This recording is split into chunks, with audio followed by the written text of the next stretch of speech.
အတူနေခဲ့တဲ့ချစ်တူရေးစာကောက်မလေးပေါ် place ခဲ့တာအတွက်တောင်းပန်စာတင်လိုက်တဲ့ပိုင်တကွန်ရဲ့ညီရှင်ဖုံပြေ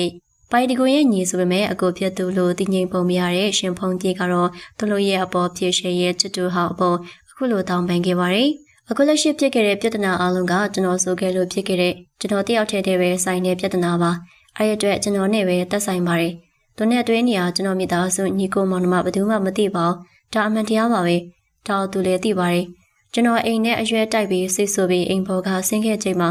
ကျွန်တော်တော့စရာမရှိတဲ့အတွက်သူကြည်ကြည်ဖြူနဲ့ကျွန်တော်ကိုကူညီပြီးသူ့တငယ်ချင်းအိမ်မှာသူနဲ့အတူတူ3-4 ရက်နေခဲ့တယ်အဲ့ဒီအတွက်ကျွန်တော်တကယ်ကျေးဇူးတင်ပါတယ်ဒါပေမဲ့ကျွန်တော်အားနာလို့တယောက်တည်းကိုပဒါကိုအင်္ဂါနေတော့မယ်လို့သူ့ပြောခဲ့ပါတယ်အဲ့ဒီချိန်ကျွန်တော်လက်ထဲငွေတကယ်မရှိပါဘူးကျွန်တော်ရစရာပတ်စံတွေကအချိန်2လလောက်ကြာအောင်မှဖြစ်တဲ့အတွက်ကျွန်တော်ဘာသာတနည်းနည်းနဲ့စူးစမ်းပြီးအဆင်ပြေအောင်နေဖို့ဆုံးဖြတ်ထားပေမဲ့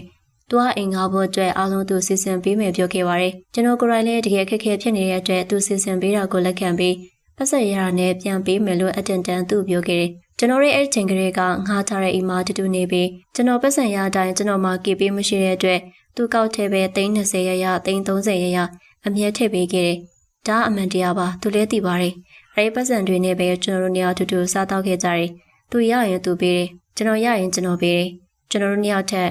ဘယ်သူမှပုံမသိနိုင်တဲ့အကြောင်းအရာတွေကိုကျွန်တော်ထပ်မရှင်းပြချင်ပါဘူးအခုကိစ္စတွေမဖြစ်ခင်အရှိမကျွန်တော်တို့နေရာအတူတူနေထိုင်ခဲ့ကြပေမဲ့စိတ်တဘောထားခြင်းမတိုက်ဆိုင်တာတွေများပြီးရန်တွေခဏခဏဖြစ်ခဲ့ရတယ်အဲ့ဒီအချိန်ကာလကလေးကနှုတ်နှစ်ဖက်ဘလို့မှရှေ့ဆက်ဖို့မဖြစ်နိုင်လို့လမ်းခွဲဖို့ကျွန်တော်အကြိမ်ကြိမ်အခါခါသူနဲ့ညှိနှိုင်းခဲ့ပါသေးတယ်သူလက်မခံခဲ့ပါဘူးသူအသက်အန္တရာယ်ကိုချိတ်ခိုက်ဖို့ချိတ်သူ့ကိုသူချင်းချောက်ခဲ့တယ်ဒါကြောင့်လည်းကျွန်တော်အဆင်ပြေအောင်ပြန်တွေးတယ်အခုကိစ္စမှာကျွန်တော်မှားခဲ့တာကျွန်တော်ဝန်ခံပါတယ်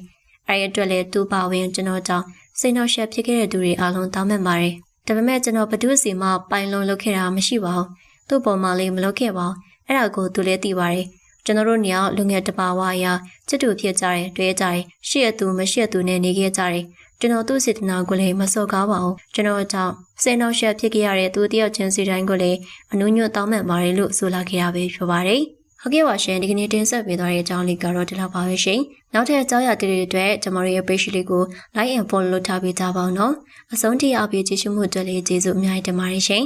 အဲ့ဒါကိုသူလည်းသိပါတယ်ကျွန်တော်တို့ညောင်လူငယ်တပါဝါအရာချစ်တူဖြစ်ကြတယ်တွေ့ကြတယ်ရှေ့အသူမရှိအသူနဲ့နေခဲ့ကြတယ်ကျွန်တော်သူ့စေတနာကိုလည်းမစော်ကားပါဘူးကျွန်တော်ကြောင့်စိတ်နှောက်ယှက်ဖြစ်ခဲ့ရတဲ့သူတယောက်ချင်းစီတိုင်းကိုလည်းအနုညွတ်တောင်းပန်ပါတယ်လို့ဆိုလာခဲ့ရပဲဖြစ်ပါတယ်ဟုတ်ကဲ့ပါရှင်ဒီကနေ့တင်ဆက်ပေးသွားတဲ့အကြောင်းလေးကတော့ဒီလောက်ပါပဲရှင်နောက်ထပ်အကြောင်းအရာတွေအတွက်ကျွန်တော်ရဲ့ page လေးကို like and follow လုပ်ထားပေးကြပါဦးနော်အဆုံးထိအားပေးကြည့်ရှုမှုအတွက်လေးကျေးဇူးအများကြီးတင်ပါတယ်ရှင်